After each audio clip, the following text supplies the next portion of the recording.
Surströmming is known for its extremely pungent smell, considered one of the most powerful odors globally. It is typically eaten with thin flat bread with onions and potatoes. Despite its challenging aroma, surströmming is cherished in northern Sweden, especially during the summer season when the surströmming premiere is celebrated. They had to learn to eat and enjoy rotting meat, otherwise they would be dead probably in those days. Similarly, I know this is a dangerous terrain to walk into in Western world. Cheese, which is also comes from that kind of thing. When winters came, people would have nothing to eat to keep their calories going, the only way was cheese. These are all the most terrible things to eat, if you ask me.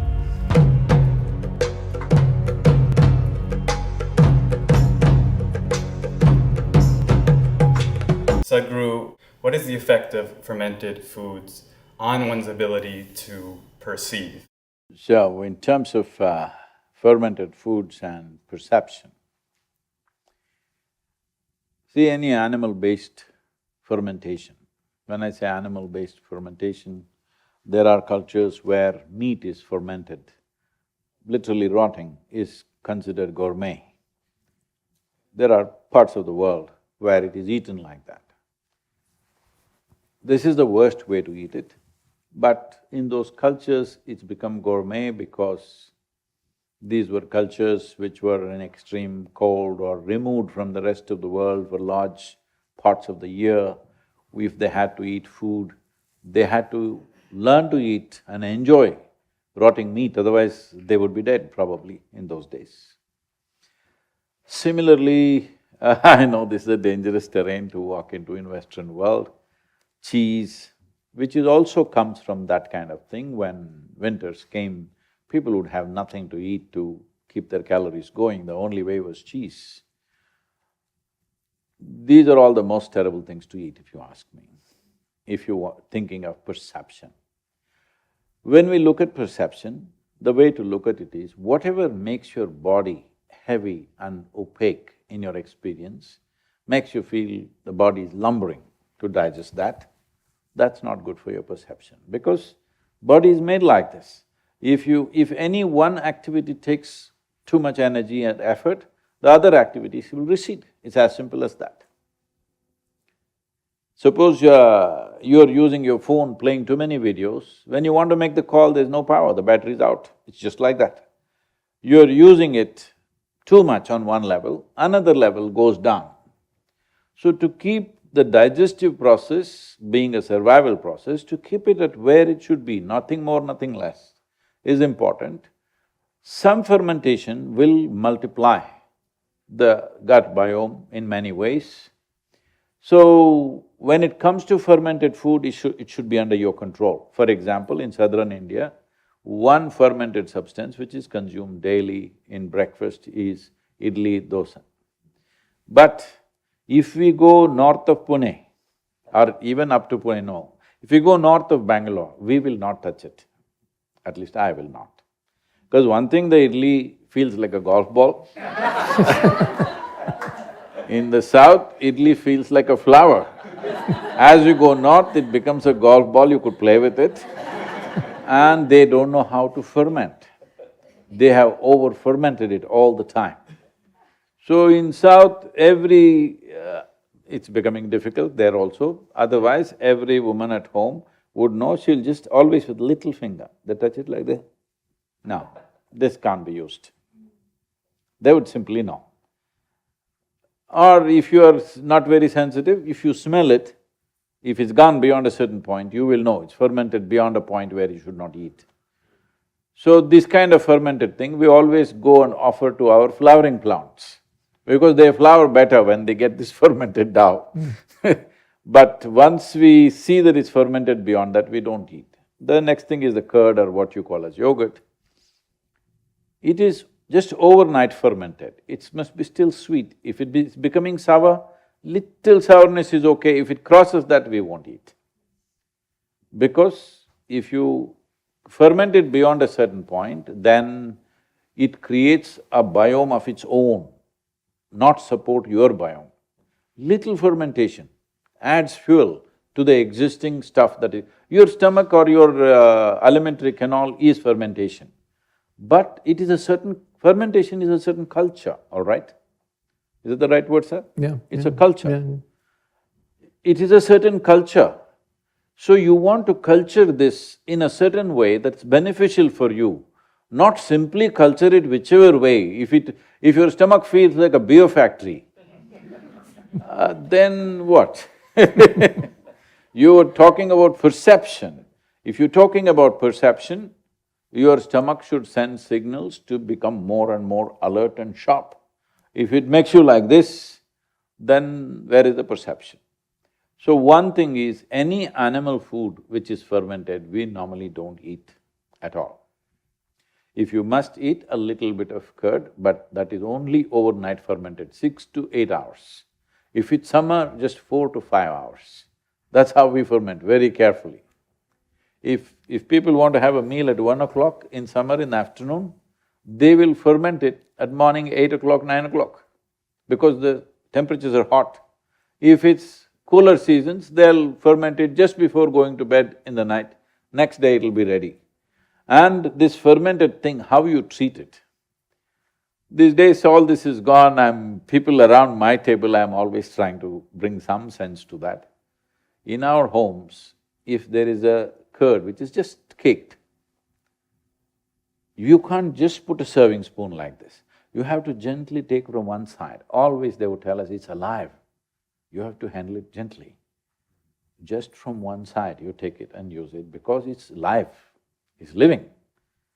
See, United States America has to do a lot. I appreciate why it's become like that, because it's a matter of 200, 250 years. When they came, people came here to a wild land. They sat and ate wherever, they stood and ate wherever. Even today they're doing that, they need not do. They've achieved a certain level of education, civilization, affluence. Now you must do what's best for you. I'll tell you my experience. One day I'm driving in Washington, D.C., in the business district, not in the political part, in the business where CEOs and lawyers and others are there. I don't know what these people are. Maybe CEOs are all young people, less than 35 years of age, all young people, obviously from Ivy League kind of people. And looking at their clothes and how they are, they're very well-to-do.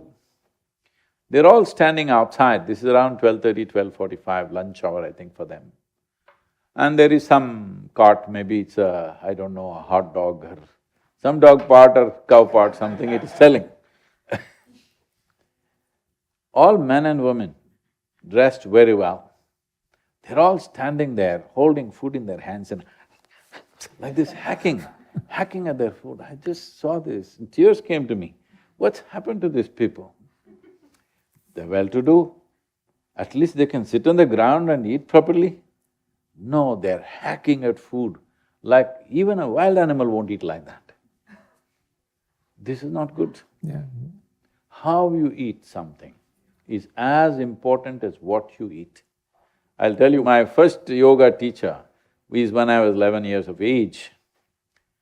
And in that very simple ashram kind of place, daily there's only one thing.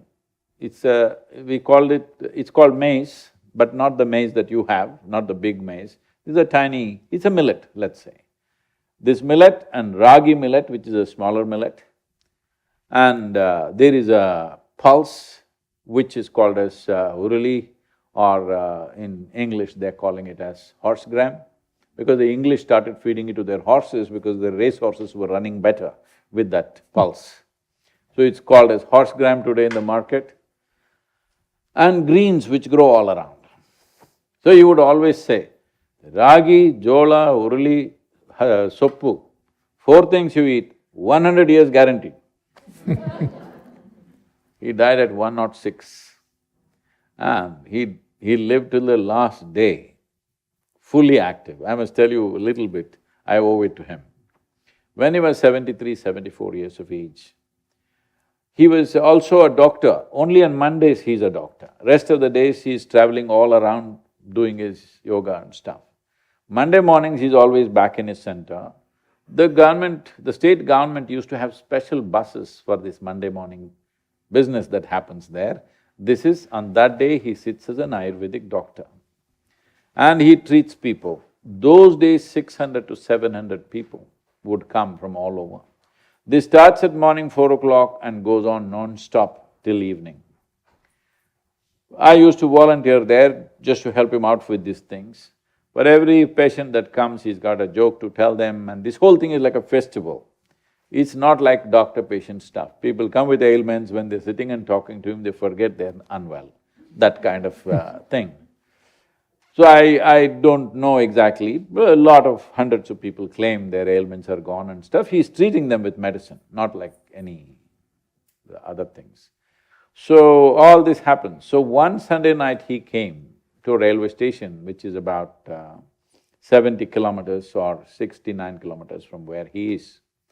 And he found the trains were all cancelled because the railway union has gone on strike at that time.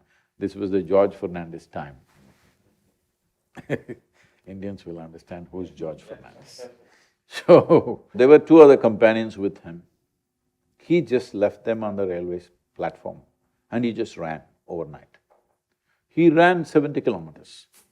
Morning 4:30, he was there to treat them. He was 73 or 74 years of age at that time.